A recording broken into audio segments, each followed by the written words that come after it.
What if someone wanted to send you a secure message, but you never shared a secret key first? This is the problem that public key encryption solves. Welcome back to CyberMigos. Today we're diving deeper into asymmetric encryption and explaining how public key encryption works.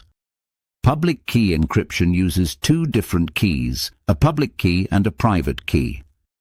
Public-private key pair. These keys are generated together as a pair. The public key can be shared with anyone, but the private key must always remain secret. Encryption using public key. When someone wants to send you secure data, they use your public key. This encrypts the message so that only you can read it. So anyone can use the public key to encrypt a message?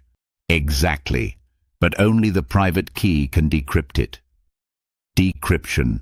Using private key. The encrypted message is sent to the receiver. The receiver uses their private key to decrypt the message.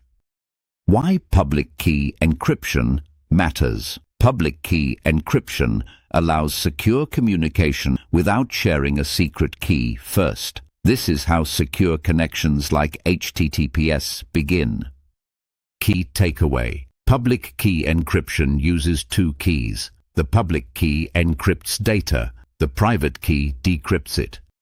If you want cybersecurity explained simply, subscribe to CyberMigos. New cybersecurity concepts explained every week.